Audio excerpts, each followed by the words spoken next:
should know who I am, but you should know why I'm here. My grandpa, Stephen, is an author of a new exciting play called When the Break Happened in Orangeburg County. It's about our ancestors from when the break happened in 1865 until now. Many of my relatives are featured in the play, from my great-great-great-grandpa Stephen to my great-grandpa Stephen to my grandpa Stephen. Guess what my uncle and cousin's name are? Stephen. Go to www.thebreakinorangeburg.com to learn more. An online store has been created to honor those relatives and other families with products featuring the Break logo. Go to www.thebreakstore.com to purchase items today and help to produce this play, please. Welcome to a new podcast show about stuff. It's the show about stuff, the Stephen Davis Show. Here's your host, Stephen Davis. Welcome to this week's episode of the show about stuff. Today, we continue the wonderful interview with the McBroom sisters. Now you come to Durga and Lorelei. I am predominantly a singer, although I was so encouraged by watching Marcia and Dana, I wanted to be like them. So I started playing piano at 4. And by the age 6, I was doing recitals. And then by the time I was 8, I was singing and playing guitar. And so performing was always my thing, but I really did want to be a dancer. Dance first, actress second, singer third. I thought, I'm not going to make a living being a dancer, so I gave that up. I had a traumatic experience acting in high school where a boy that I really had a crush on since elementary school and I starred in a play where he had to kiss me. But I was so embarrassed. When he kissed me, he went for it, tongue and everything. I wasn't ready.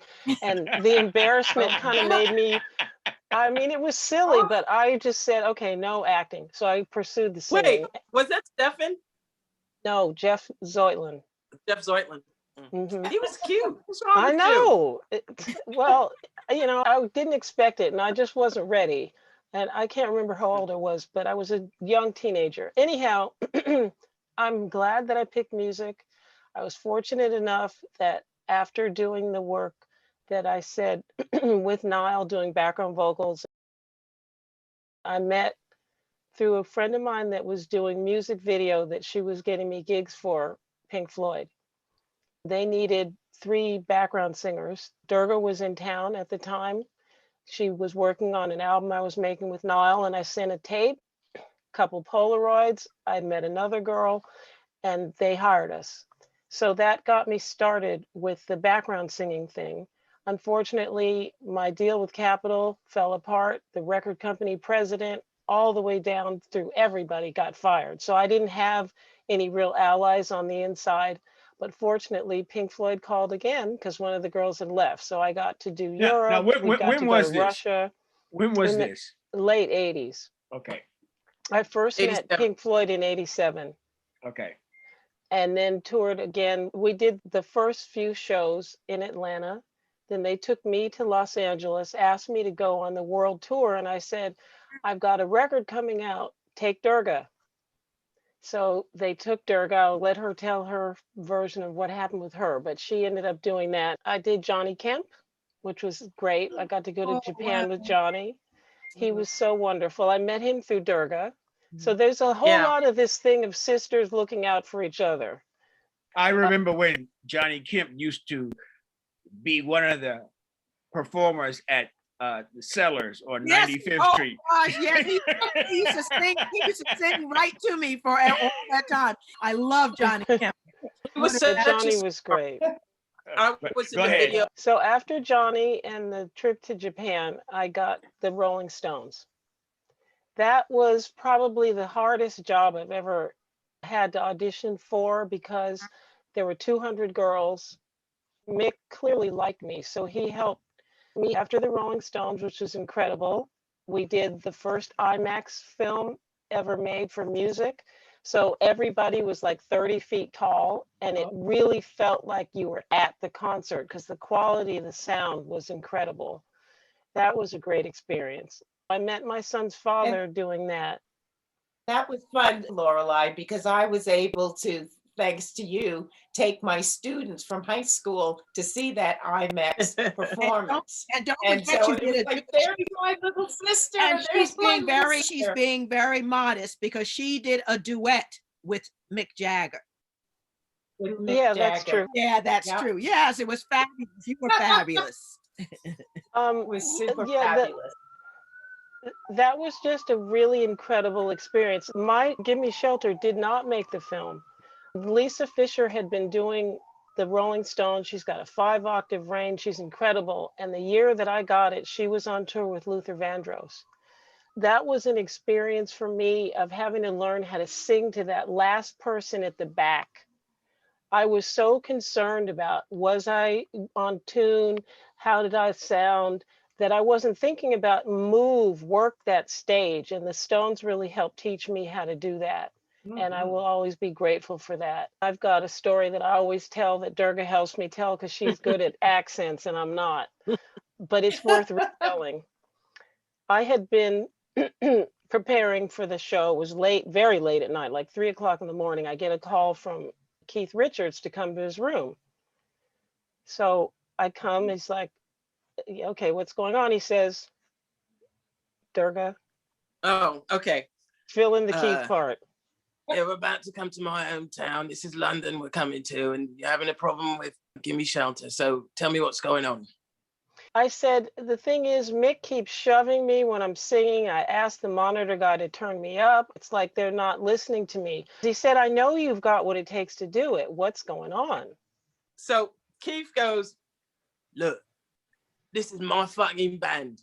And if I'm at the Queen giving you stick, I'll fucking sort it, all right? So the next night, the sound was great. Mick wasn't shoving me. And the next day, we're leaving. The tour's over because that was like our last run was in London. And Keith's manager says to me, look, you got a great review in Rolling Stone. They said your performance was incendiary. I said, what does that mean? She said, on fire. So, He's on fire. so I was really happy that that's how it turned out in the end. But again, for people who are kind of coming up, since really, realistically speaking, I'd only been on tour 2 times before the Stones. So I didn't have years of experience. Most people, you build up to being on a tour of that caliber, where we had private jets. They literally opened the airport for us when we were in Prague. You know, that's like on a whole nother level. Pink Floyd live in Venice was phenomenal as well. That was an incredible there's a bunch of concerts that we've done that were historical. That one and concert in Russia. We were there with Pink Floyd, Durga and I in 1990. And it was the most incredible, I think, concert I've ever done because the people there were so starved for this Western music. They knew the music, and the poor people were rushing the stage, throwing their hats at us, throwing money at us. It was just unbelievable. We were crying, they were crying. It was great. Why that was so special, because when the show started, we were the first rock band invited by the state when this was still the USSR. We were invited by the government. And the security at the gig at the Olympic Stadium in Moscow was the KGB and the Russian army. I had never seen a show like this before. The people, of course, were freaking out. I mean, there's lasers and the lights and the guitar, and they were jumping up involuntarily, screaming and shouting and gesticulating wildly. And of course, the KGB is like, be quiet, sit down, yet. Shut up. It was the way they were dragging people away. It was like they were taking them to the Siberia or something. They were rough. That's what I just said. It's like they were dragging them off to the gulag. So in the middle of the show, our security had to go to the head of the KGB force that was there and say, look, this is a rock show. It is normal for people to have these reactions. It's emotional. Let them have fun. Relax. Just relax. And by the end of the show, the Russian army guys were the ones also who were crying, and they were throwing their hats on the stage. I've got a Russian army hat in my bedroom. They got so emotional too because they finally let themselves go. When I saw you guys perform at the Meadowlands in New Jersey, it was like unfrigging believable. I said, there is no reason for war ever again in this world, because you had a huge stadium of like 50,000 people in harmony with each other. And it was like, it was really transformative to hear this music and to see how the production was put together. And so definitely war is something of a bygone era. There should not be any war ever again in this planet Earth. And we better all start working for the survival of humankind, animals, plants, and our planet itself. You and Durga, I want to know this question. When you walk out on the stage and there's 50,000 people in front of you before you say a word, what are you thinking? It's exciting. I love a big audience, and we've performed in front of 350,000 people. Oh, whoa. That Whoa. concert in Venice was seen by 350,000 people. I've done live shows with over 200,000 people with Rod Stewart, with the Rolling Stones. I love it because the thing is, and this is what I tell young girls that may not have the experience, I say, you have to understand, these people are coming because they want to like this show. This isn't like Showtime at the Apollo or some talent show. They know they like this band. So keep that in mind. They're there to want to like you, and they will if you put on a good show. So just do a good show. I learned this a long time ago. When you're about to go on, you have to think to yourself, you're either gonna suck, or you're gonna be spectacular, or you're gonna be somewhere in the middle. So freaking out over it is not gonna make any difference. At this point in my career, I don't suck. Ever. I might make mistakes here and there, but I've been doing this for so long. That's another great piece, though, that's on YouTube, is to see Lorelei and Durga do Great Gig in the Sky during Lorelei's Ozzy tour, because there's an incredible Ozzy tribute band for Pink Floyd, and Lorelei is the only one who's in that band who actually played with the real Pink Floyd. So to see the two of you do that Great Gig in the Sky, which Lorelei, you can explain to them what the meaning of that piece is. I had never known it. It was just a beautiful vocal piece for me until you explained it to me. Great Gig in the Sky is about death. It's a very famous, it's the only Pink Floyd song that has a female lead on it, and she's not singing any words. They didn't want any lyrics. They played her the music. They said, just sing something. She started singing, Ooh, Baby. They said, no, just sing something. And she ad-libbed the most incredible, what we kind of split it into 3-part piece. And the first part, it's loud, it's aggressive, it's hard hitting, because it's like you're fighting dying. No, I'm not going to die. Hell no. And the second part is a little bit more reflective, like it's almost like the sorrow that you're realizing you really are going to die. And then the third part is you've surrendered to it and made peace. And the way that Durga and I did it together as a duet, she came to visit me. I've been singing with the Australian Pink Floyd since 2011. She came as a guest and she was like, let's try it like this. And she came up with this beautiful idea of us trailing each other, singing the part at the end, which makes it into a harmony. And it's had over 1 million views on YouTube. It's really special. It is amazing. When I would go to your concerts, and it's like you don't see many African Americans at these rock concerts, mind you. So somebody will say like some smart ass thing to me, and I'd say, I'm coming to see my sisters perform on that stage. And it was like, oh my God. Then everybody's like, oh my goodness, your sisters? And I'm like, yes, my little sisters. Look at them. It's very exciting. Very exciting. Go ahead, Durga. Well, first of all, Richard Wright, who was the one who wrote the music behind that piece, is the one who set it up as a 3-movement piece, where the raging at God, and then the sorrow and the upset, and I'm realizing I'm going to die and there's nothing I can do about it, and then the peace and the acceptance.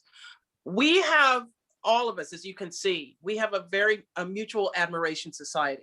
Lorelei and I were greatly influenced by having big sisters in the movies and dancing at the Met and, writing this amazing music. So we just carried on in their footsteps, really. But I will say this, that our father basically appreciated education above everything else. Oh, yeah. Because the only way at his time in his life that a Black man could succeed in the United States was by having an education. And he was the first of 14 children? 13. 13. First of 13 children. there were originally 15 and the 2 passed away. Yes, yeah. So he was the first to go to college and he put himself through college. So Marcia and Dana both got degrees. Lorelei and I did not.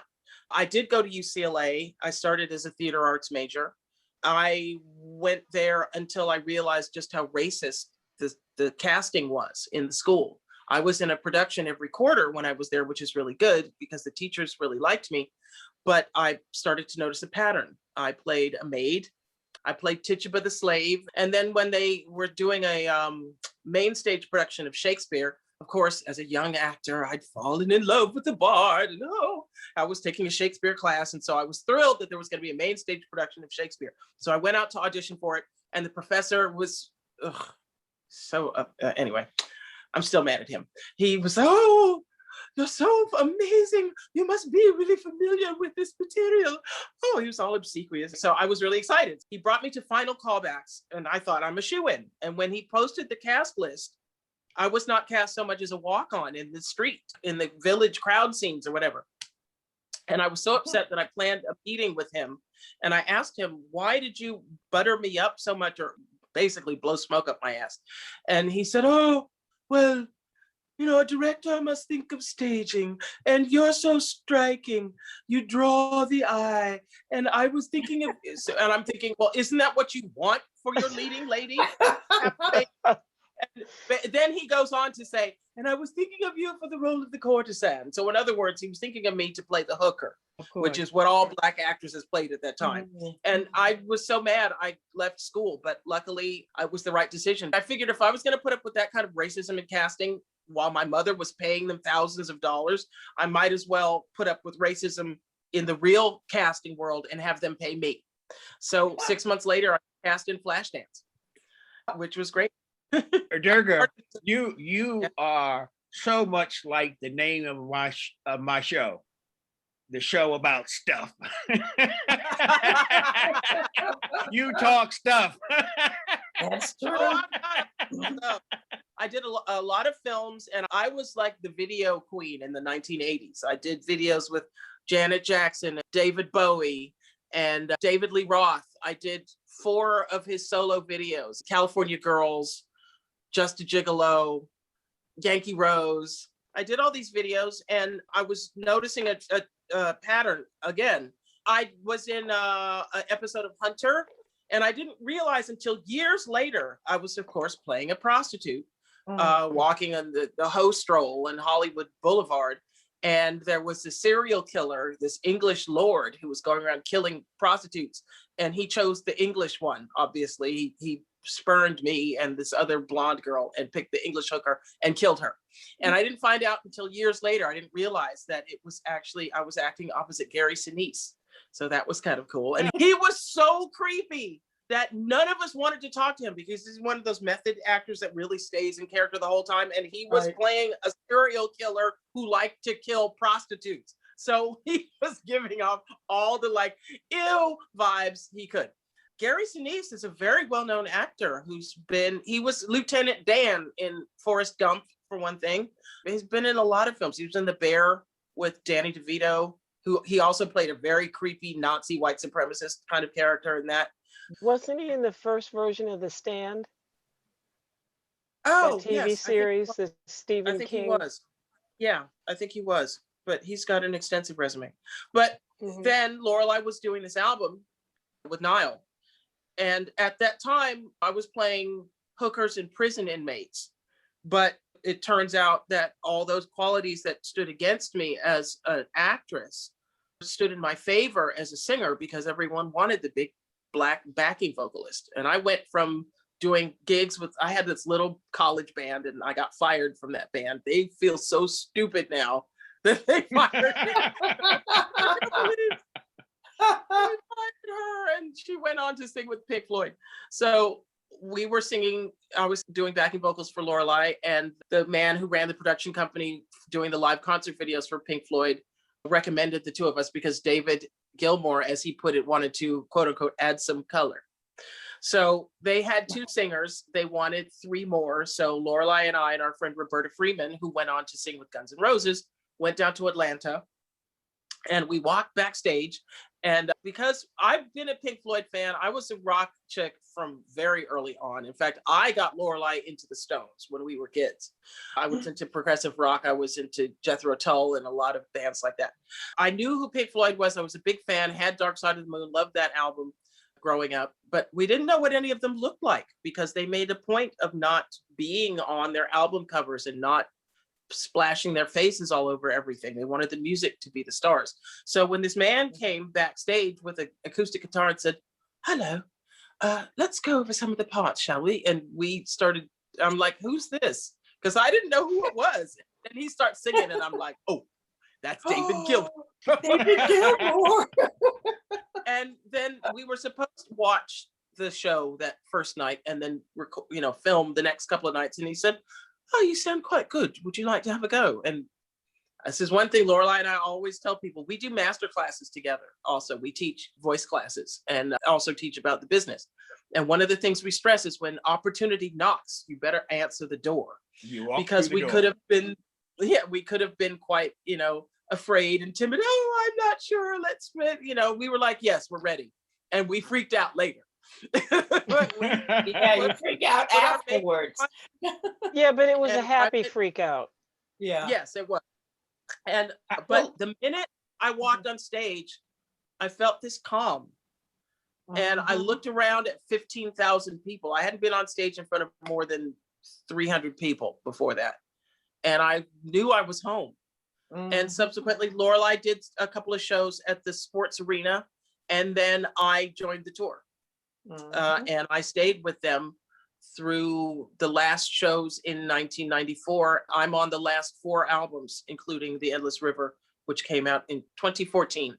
I'll never forget when Lorelei got her opportunity to sing with the Stones. She was so frantic getting herself together that she accidentally put her ticket in a mailbox. You remember that, Lorelei?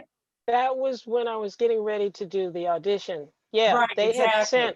it was the second phase. I'd gone through the 200 girls phase. Now it was like 20 of us, and they were flying us to France.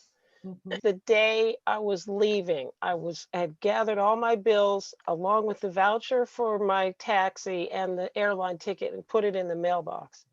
Oh, So God. I panicked. I was like, "Oh my God, what am I going to do?" I went to the airport with all my ID. "It's me.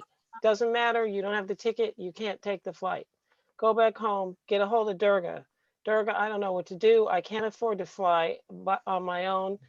She knew someone from Pink Floyd that was working for the Stones, and she called her. She sorted everything out. There was no problem. But it's interesting, again, as far as people learning something from experience. There was one other girl that was coming from New York that I'd seen in the audition who was a phenomenal singer. This girl could sing circles around anybody that's out there now or has been. She didn't have a great look, but when it came down to who it should be, it was her and the girl that got it.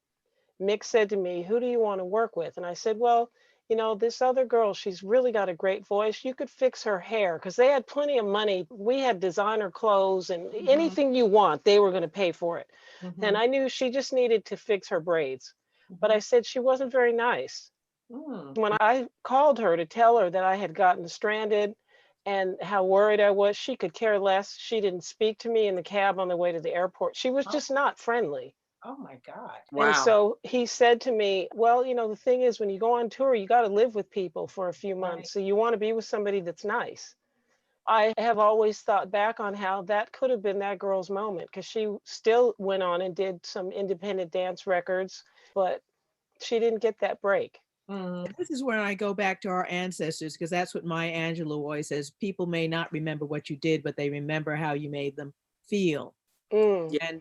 And one of my mother's very best friends was Mary Lou Williams. And I remember a story that, because that's how I became a choreographer. Mary Lou Williams asked me to choreograph to this suite that she had written for St. Martin de Porres. I felt so privileged that Mary Lou Williams had asked me to choreograph. So I did it. I didn't even ask about arrangements for money or anything. And when the choreography was finished and I was getting ready to leave, Mary Lou Williams called me back. She handed me a check and she said, now you can tell everyone you're a professional choreographer because you have gotten paid work. And I will never forget that moment. She always had so many hilarious stories. One of her best stories to me was young European American guy came to her with an introductory letter from Duke Ellington, because, you know, Mary Lou Williams did a lot of Duke Ellington's arrangements. He says, oh, you know, here I have this letter of introduction from Duke. He said that you could teach me about jazz and teach me about music. And Mary Lou opened up this letter from Duke Ellington and it said, don't teach him a damn thing. No, wait, no. It's even funnier than that. He said, listen to this, Stephen. It's funnier than that. It said, take his money, but don't teach him a damn thing. Oh, that's funny. That's funny. Yep. I didn't even get into a solo career yet. Okay, you go. Because after the first Floyd tour that I did, actually, when we did the show live in Venice, they said you should move to London. The guys in the band were like saying that I could make a lot of money singing in the UK. We all know the US music business was very racist at the time, in that you had to do R&B if you were Black, or funk or something like that. You couldn't do any other kinds of music. And the UK was a lot less strict in that regard. You could branch out and do a lot of different kinds of music. When Lorelei and I did Pink Floyd Live in Venice, the bass player of Pink Floyd at the time was Guy Pratt. And he had an old school friend whose name is Youth. And Youth is the bassist for Killing Joke and has worked with countless groups like The Verve and Paul McCartney, and actually wound up co-producing the last Pink Floyd album, which is why I wound up on it. But he came to the show and he came up to me and he said, like your voice, man, I'd like to make you a star. And we started working together, and the first song we wrote was called Naked in the Rain, and it went to #4 in the British pop charts, #2 in most of the European charts. And subsequently, we had a #1 in the US dance charts with Can You Feel the Passion? We had 4 top 40 hits. So I moved to London and I lived there for many years and was a pop star. I was on TV. The first video that we did for Naked in the Rain was too racy to be shown on American MTV at the time. So we had two different videos. That's some great stuff. It's very exciting. It's very exciting. I all want to do a 360 and bring it back to our parents. I was going to spend this time talking about your mother. So one of you all, you Marcia or you Dana, you started off in terms of what happened. My mother dealt in commodities, connecting buyers and sellers. She went to Nigeria and she was connecting some people in the US who wanted to buy oil with some oil sellers in Nigeria. I used to speak to her every day. Even though she was in Nigeria, we would call every day. And one day I call and someone else answers the phone in her hotel room. Oh, so people keep calling here for this Miss McBroom and we don't know who it is. So I call the front desk at the hotel. Oh, we don't know anything. Maybe your mother went to visit friends over the holidays or something, or in the country. And I'm like, no, she would not just take off and not tell us. This went on where we didn't know where my mother was for about 4 months. And then all of a sudden I get a call in the middle of the night, like it was 2 or 3 in the morning. Hello, are you Dana Mano? Yes.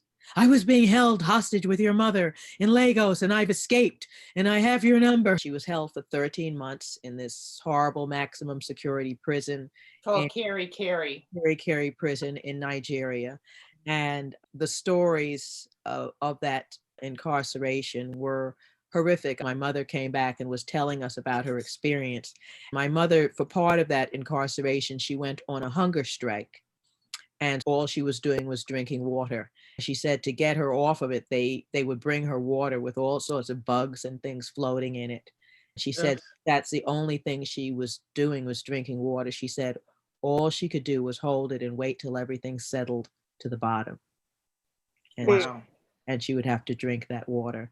There was one very strange night where Dana, our sister Edie, and I, all three of us had the same dream that we were visiting my mother at Kerry prison.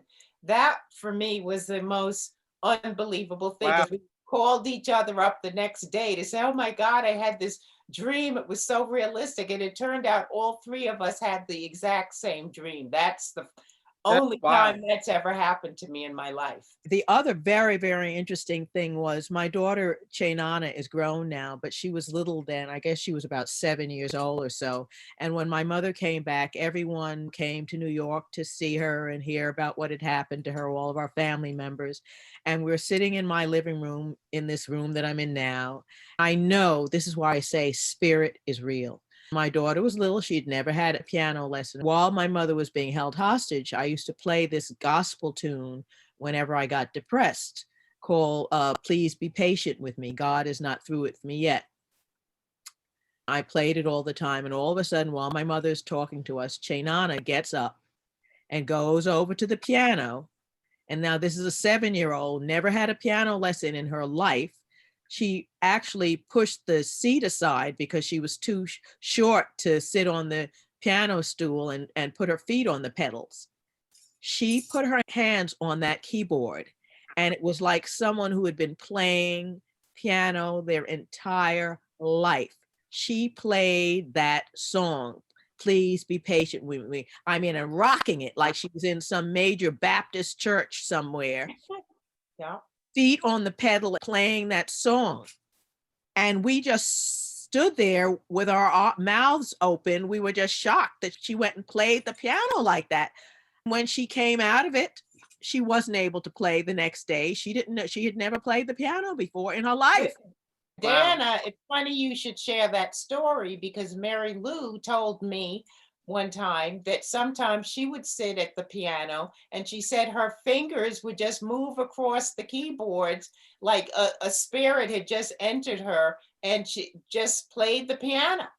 So Mary Lou herself had that experience. In terms of what you were just talking about, which we talked about that before, Dana, was the fact that when your mother was in Nigeria, my partner, Norma Lewis, who now lives outside of London, and myself and her husband was going to be part of it. Your mother was supposed to come and meet with us in Liberia. We waited and nothing happened. So I came back to New York after. It was funny. How was it? It was how many years later? Where did I meet you? We met at Dance Theater of Harlem. Dance Theater of Harlem. There's another story though about spirit, which I think is interesting to share. When Dana and I were children, my mother would take us to a lot of United Nations receptions. So we would always get pictures with different heads of state because we were the only children there. We were at one party in Riverdale where somebody at the Liberian mission, as a matter of fact, the ambassador of Liberia, and someone came over to my mother and said to her, come to the back because there was a secret meeting being held with Patrice Lumumba and some people from the Liberian mission. So we went back, and just as we got there, Lumumba was entering his limo. And I was an avid autograph collector as a child. So I asked if I could have his autograph. He didn't quite understand what I meant. So another man explained to him. Lumumba signed my autograph book. Nice. But as he was signing the book, my body became ice cold. And my mother said, "Oh, he's coming back in a few months." And I looked up at her and Cried, said, "Mom, Marcia he's cried. not coming back." Marcia. And she said, Wow. "What are you talking about? What are you talking about?" I said, "Well, while he was signing my book, my body became ice cold, and I was just told he's going to be killed." And she said, "How could you say such a horrible thing?" I said, "Mommy, it's not me. This is what I was just told. He's going to be killed." I remember Marcia and I sitting on this big party is going on at this beautiful mansion, and Marcia and I are sitting alone on the steps, and Marcia started crying. I asked her, "Why are you crying?" She said, "Because we're never going to see him again. We're never going to see him again." What I want to ask, I'm going to start from you with the two of you, and then we'll work our way back. What is on the horizon for you? What are you looking forward to doing?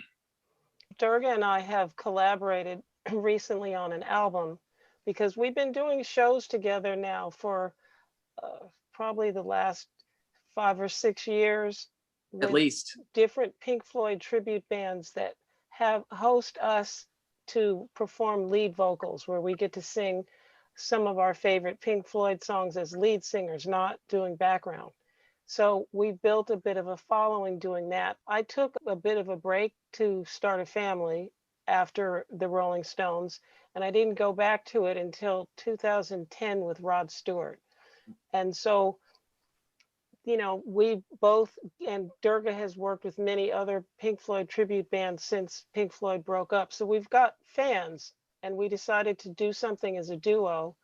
We have a friend named Dave Kersner who we were performing background vocals with on Cruise to the Edge. It's a rock cruise that's hosted by the 70s band Yes. And we decided to do it. Finally, we got it done last year. So that's what we're focusing on right now, is promoting that album. It's called Black Floyd. We decided to name it that as not only a play on words with Pink Floyd, but to also recognize the Black musicians who inspired rock and roll that most British bands will acknowledge. The name Pink Floyd came from two blues men, Pink Anderson and Floyd Council. And we've done 7 Pink Floyd songs, including Great Gig in the Sky, the one that you mentioned earlier that you like, and some originals. I wrote with John Caron, who was the keyboard player with Pink Floyd when we toured with them, and went on to play with Roger Waters. Guy Pratt, who was the bass player, who also now plays with Nick Mason, and Dave Kersner, as we mentioned before, and a song that Lorelei wrote with Lemmy Kilmister, who was the legendary singer from Motorhead. Fantastic man, God rest his soul. So yes, we're looking to promote Black Floyd and possibly set up a tour with the two of us. We love working together. We've been singing together since we were children. And it's funny, I was going to mention earlier when Marcia and Dana ran away from home and they came to Daddy's house, that house that I showed the picture of, there was this long staircase that came down. Oh, yes.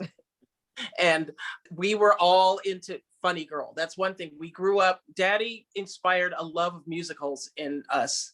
I loved West Side Story. And I loved Funny Girl, and Lorelei and I got into Oliver and used to pick each other's pockets. But when our big sisters came out, they worked out a version of You Are Woman, I Am Man, but they did I Am Right. and You Are Man. And they did this whole routine they wanted to do for when Daddy came home from work, and they wouldn't let me be in it because I was too little. And I was really mad that they wouldn't let me. So I showed them. I became a singer.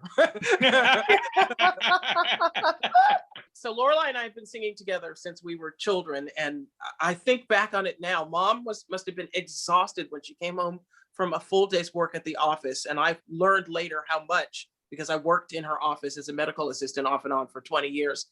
It's hard work working those hours, but she'd come home and Lorelei and I would be with our little guitars and little Beatle boots and saying, "Look, we worked out something for you." And we'd sing for her, and she would always be really receptive and really supportive. But because we grew up singing together, now it's effortless. We love singing together, not only because we are so comfortable working with each other, but we both, in our own careers, become extremely professional. Mm-hmm. So we know that we both bring it. And it's fun working together. We love each other, so it's fun. We have worked with a lot of different tribute bands. She's been working with the Australian Pink Floyd for, as she said, 11 years now, or 10, whatever. Yeah, 10. I started working. The first one was a band called The End in Argentina.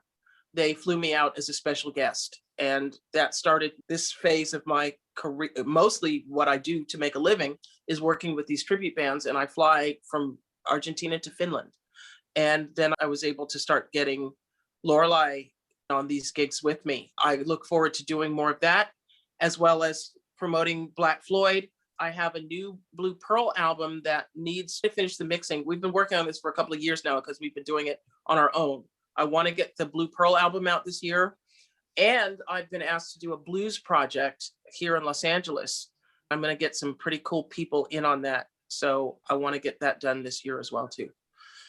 I also have to give credit that one of the positive things that came out of this pandemic was I was on tour with the Ozzy Floyd when it happened, and ended up staying with my good friend Dave Fowler, who, because we hadn't finished the album and we needed to get it done and we were off, he offered to help us get it finished. And he did such a beautiful job finishing the production that we had all started.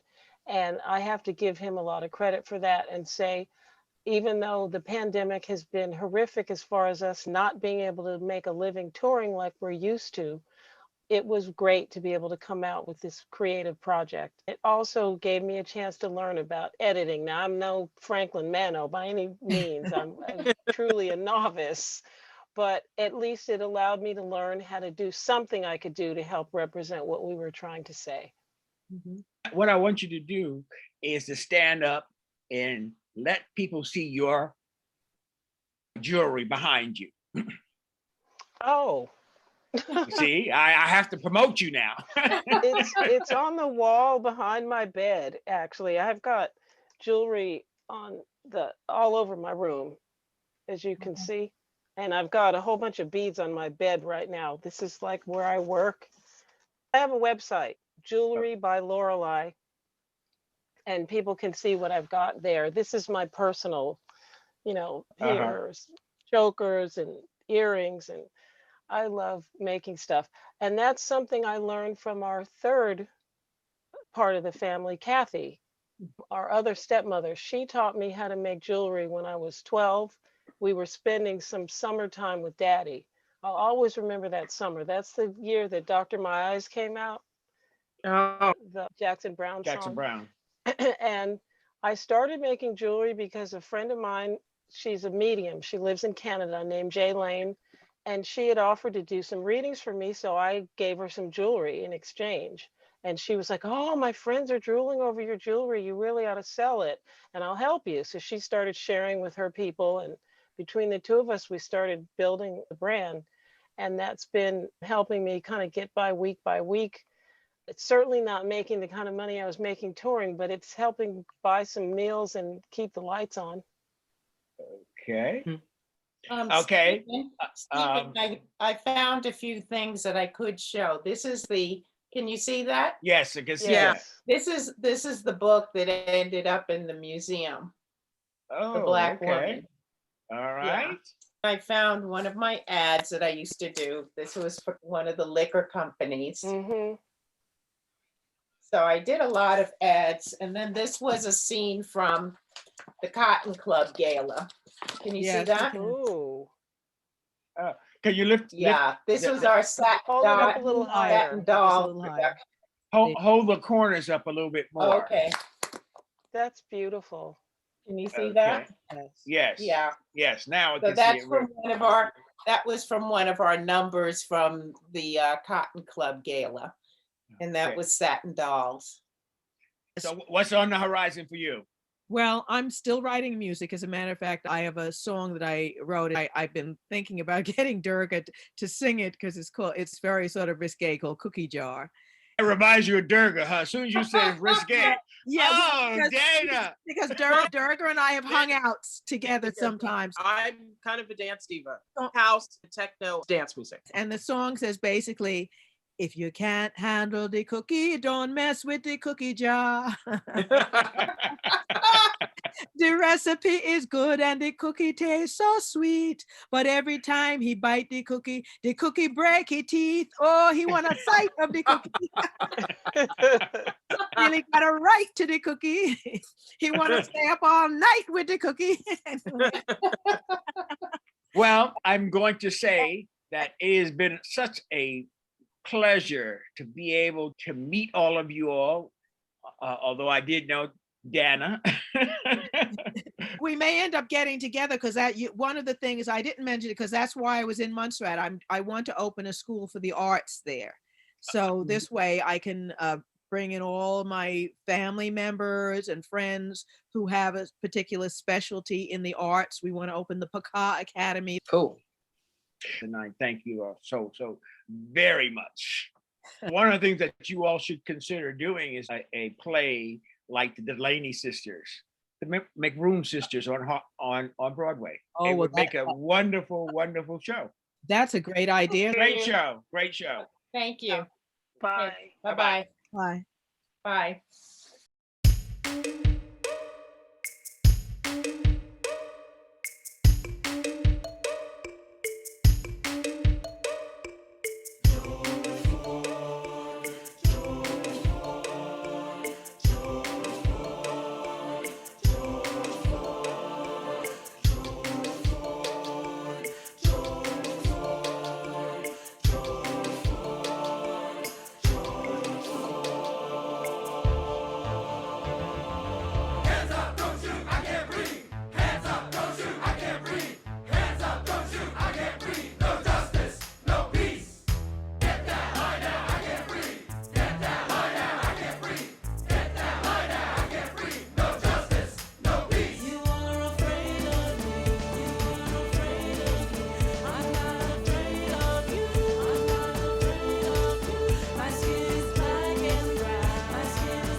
When will the last time be the last time? Or will enough be just enough? When will the next mile be the last mile? Don't matter, we know that we're tough. When will your last word be the last word? When will we cast aside these chains? When will the last one be the last one? 'Cause we are counting up the names. Botham Jean, Janet Wilson, Bobby Ross, Betty Jones, Kaylin Rokert, Maya Hall, Eric Reason, Natasha McKenna, Akai Gurley, Tatiana Jefferson, Alton Sterling, Ayana Stanley Jones, Amadou Diallo, Brianna Taylor, Clifford Glover, Darnisha Harris, Dante Parker, Catherine Johnston, Derek Scott, Kendra James, Dontre Hamilton, Melissa Williams, Eric Garner, Miriam Carey, Eric Harris, Pamela Turner, Ezell Ford, Rekia Boyd, Freddie Gray, Sandra Bland, Jerame Reed, Chantel Davis, John Crawford III, Kelly Frey, Laquan McDonald, Tanisha Anderson, Michael Brown, Tarika Wilson and her 1-year-old child, Nicholas Hayward Jr., Taisha Miller, Philando Castillo, Yvette Smith, Philip White, Charlena Lyles, Remain Brisbane, Michelle Cousseau, Sean Bell, George Floyd, Stefan Clark, Rashard Brooks, Tamir Rice, Alteria Woods, Terrence Crutcher, Alexia Christian, Tony Robinson. Walter Scott, Just in the past 8 years, nearly 8,000 Black people have died at the hands of police. Say their names again and again because Black lives matter. They must matter, and they do matter. when will the last time be the last time? Or will enough be just enough? When will the next mile be the last mile? Don't matter, we know that we're tough. When will your last word be the last word? When will we cast aside this chain? When will the last one be the last one? 'Cause we are counting up the names.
Thank you for tuning in this week.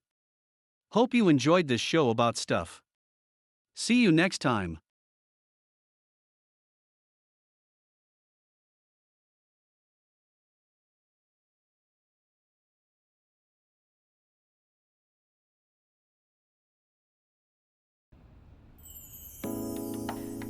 When my aunt passed away, I felt unprepared. Not having a healthcare plan made everything worse. I didn't want this to happen to me. I wanted to make healthcare choices with my family and came across Comfort Homesake. They specialize in making space for people who need to talk about beliefs and values around serious illness. I like their inclusive approach.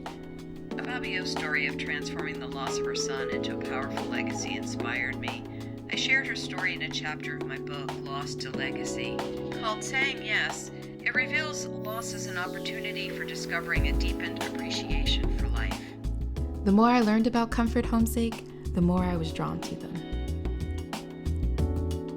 We went for my pacemaker upgrade that morning. When the doctor came in, I met her for the first time in person. She was speaking to my daughter Bianca instead of looking me in the eye. She made me feel invisible. All of a sudden, I became old, and I'm used to being my own advocate. I could convey whatever I wanted to about my health. That happened to my aunt too, and I'm volunteering with Comfort Homesake to make sure it doesn't happen to other people. Comfort Homesake has some great programs that teach how to prevent unwanted medical treatment from happening to your loved one. Volunteers can also train to support community in a number of other areas. I went looking for information and ended up responding to the call for volunteers. Now I help others. It was the best decision I ever made. You should volunteer too. Visit comforthomesake.com today.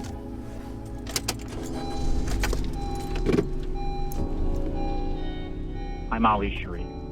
Telehealth is the future, and Comfort Homesake is recruiting volunteers and serving seniors and caregivers in the fight against isolation and loneliness.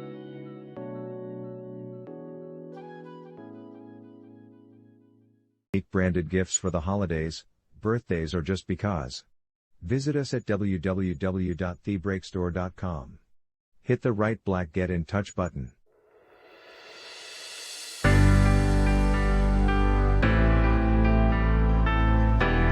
I got my copy of 6 Days in December, My Father's Journey Home by Carlisle G. Leach. Do you have yours? Get it today on Amazon.